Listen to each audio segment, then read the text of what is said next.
One thing we need to talk about is the syllabus. Um, you have a link to the syllabus on Canvas. I'll post it in several locations. I'm the instructor, Ronnie Grappentin. Here's my phone if you really need to call, although that rings about twice a year. I get more email. Again, I encourage you to get in touch via Slack, either direct messages or open discussions in our channel. Anyway, my email address is here. My office hours are Tuesdays, 3 to 5 p.m. via Zoom. The link is given here. And teaching assistant is Emily Graves. Her email address is here. Her office hours are Wednesday, 11 through 12, also via Zoom, given here.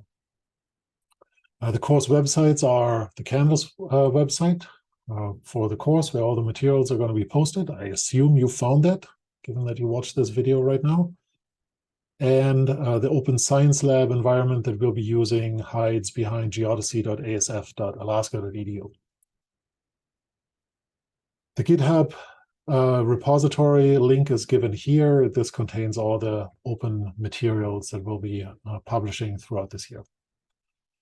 Communications, I already mentioned that we'll be using Canvas for the materials related to the course, Slack, for any other questions, or come to the virtual office hours.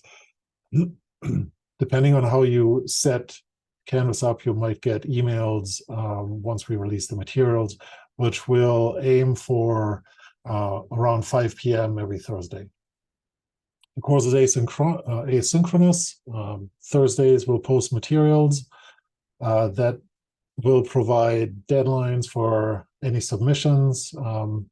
You are encouraged to work in groups on problem sets. You can self-organize via Slack and utilize Zoom, etc.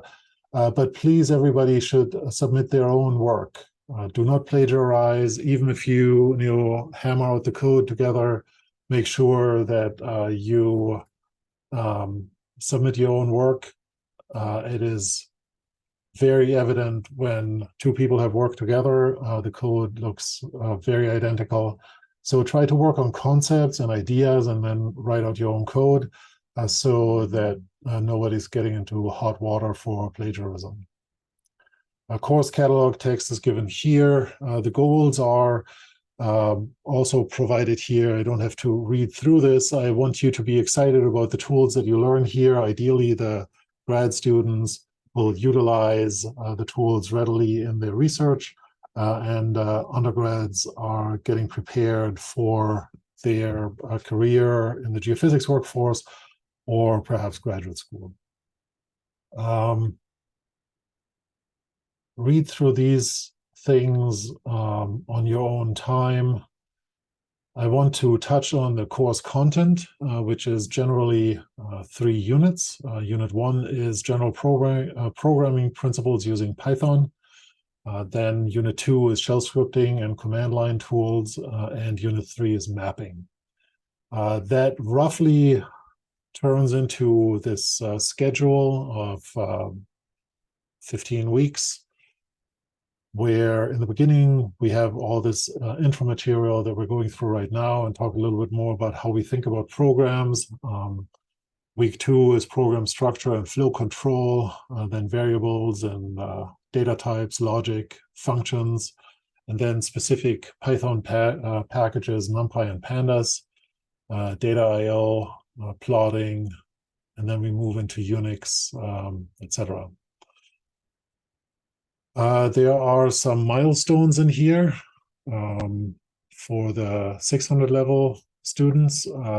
Very early on, we want a brief project draft. In week 11, you'll post your project pitches. These are 3-minute videos to the Slack channel. And then in week 15, the project presentations will be posted by the graduate students. And everybody evaluates each other's project presentations. So the 400 level students will also be pitching in here on some feedback. There's no final. That is important. So finals week, there's nothing that needs to happen here. The class is a 2-credit class that is pass-fail. You will need to accomplish a passing grade, which is 65%. The way the grade is composed is spelled out here for grad students. Labs, homework, and project presentations are 70% of the total. The final project itself is 30% of the total. Each lab is worth 1 lab. Each homework assignment is shorter, so they are half a lab.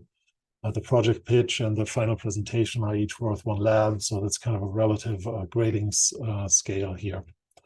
For undergraduates, there are labs and homework assignments. There are quizzes that are distributed with almost every week of materials, and the kind of relative weighting of lab versus homework and assessments is the same. So again, to pass, you need 65% or larger.